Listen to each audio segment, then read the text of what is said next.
सारी घटनाओं का साक्षी रहा, क्योंकि मैं समय हूं। पर समय पक्षपात नहीं करता। Hello friends, welcome to my channel Akashvani. आज मैं आपको भारत के उस वीर योद्धा के बारे में बताने वाला हूं, जिनकी कहानियां सुनकर शायद हम सभी बड़े हुए, लेकिन उनकी मौत का सच क्या है यह शायद कोई नहीं जानता।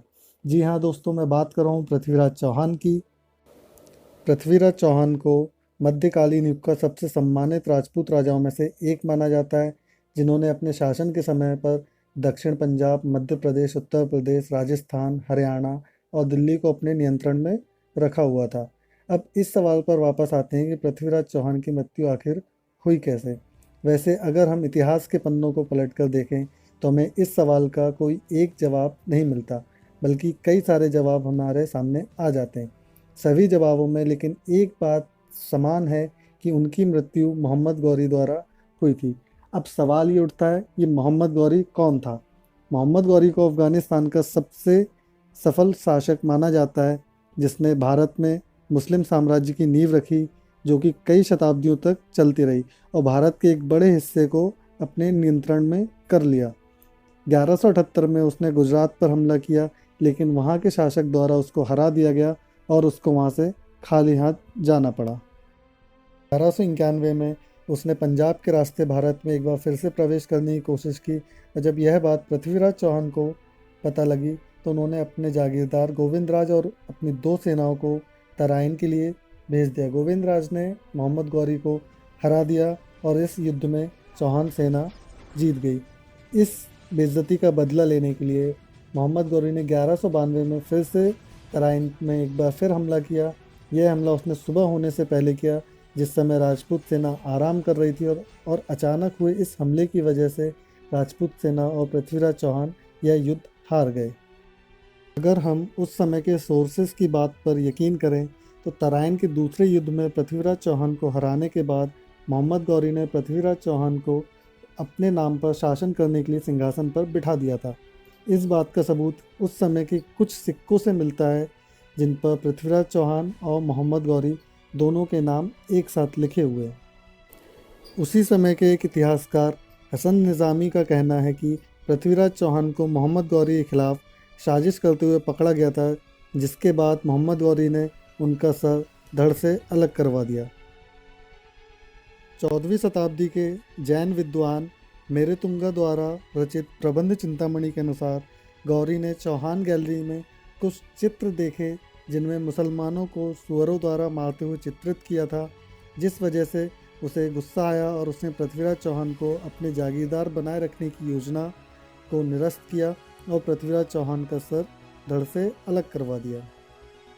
पृथ्वीराज प्रबंध में कहा गया कि अजमेर पर कब्जा करने के बाद गौरी ने पृथ्वीराज चौहान के दरबार पर कब्जा कर लिया और उसने दरबार के सामने एक इमारत में पृथ्वीराज चौहान को रखा था। एक दिन पृथ्वीराज चौहान ने अपने मंत्री प्रताप सिंह से अपने धनुष बाण मांगे। विश्वासघाती मंत्री ने धनुष बाण तो दिए, लेकिन साथ ही उसने पृथ्वीराज चौहान की योजना के बारे में मोहम्मद गौरी को बता दिया, जिस वजह से जिस दिन इस योजना को पूरा करना था, उस दिन गौरी अपने निश्चित स्थान पर नहीं बैठा, बल्कि उसने अपना पुतला उस जगह पर बिठा दिया। उस पुतले को पृथ्वीराज चौहान ने गौरी समझकर बाण चलाया, जिस वजह से सजा के रूप में उसने पृथ्वीराज चौहान को गड्ढे में फिकवा दिया और उन पर पत्थरों से प्रहार करवाया। अगर हम हमीर महाकाव्य की बात करें तो हमीर महाकाव्य में बताया गया कि बंधक बनने के बाद पृथ्वीराज चौहान ने भोजन त्याग दिया था और गौरी के कुछ दरबारियों ने गौरी को सलाह दी थी कि वो पृथ्वीराज चौहान को रिहा कर दे, जैसे कि पृथ्वीराज चौहान ने मोहम्मद गौरी के साथ किया था। लेकिन उसने इन सभी सलाह को नज़रअंदाज किया और कैद में भोजन न खाने की वजह से पृथ्वीराज चौहान की मृत्यु हो गई। वहीं अगर हम 13वीं शताब्दी के फ़ारसी इतिहासकार मिनाज-ए-सिराज की बात माने तो उनका कहना है कि बंधक बनाए जाने के बाद पृथ्वीराज चौहान को नर्क की यातनाएं दी गई थी, जिस वजह से उनकी मौत हुई। इस बात को 16वीं शताब्दी के इतिहासकार फरिश्ता भी समर्थन करते हैं। इतिहासकार सतीश चंद्र मिनाज के लेख के अनुसार पृथ्वीराज चौहान को हार के तुरंत बाद ही मार दिया गया था। वहीं दूसरी तरफ हिंदू लेखक लक्ष्मीधर द्वारा रचित विरुद्ध विधि विधान का दावा है कि पृथ्वीराज चौहान युद्ध के दौरान मारे गए थे। और अंत में हम बात करते हैं बहुत ही प्रचलित कहानी जिसका वर्णन पृथ्वीराज रासों में किया गया है। पृथ्वीराज रासों के अनुसार पृथ्वीराज को कैदी के रूप में गजनी ले जाया गया और वहां ले जाकर उनको अंधा कर दिया।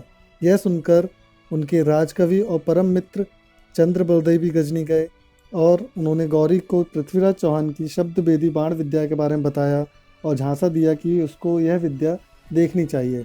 अपनी इस कला का प्रदर्शन करते हुए पृथ्वीराज चौहान ने मोहम्मद गौरी की हत्या कर दी और इसके तुरंत बाद एक दूसरे के हाथों अपने प्राण भी त्याग दिए।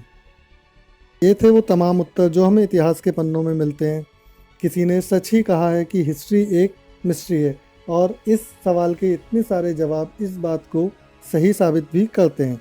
भले ही हमें यह ना पता हो कि पृथ्वीराज चौहान की मृत्यु असल में कैसे हुई, लेकिन इस बात से कोई इनकार नहीं कर सकता कि उन्होंने अपनी देश सेवा के लिए कोई कसर नहीं छोड़ी और अपने जीते जी हर विदेशी घुसपैठ को नाकाम किया। आप सभी का इस बारे में क्या सोचना है हमें कमेंट बॉक्स में लिखकर ज़रूर बताएं। अगर आपको यह वीडियो पसंद आई हो तो please like, subscribe and share it.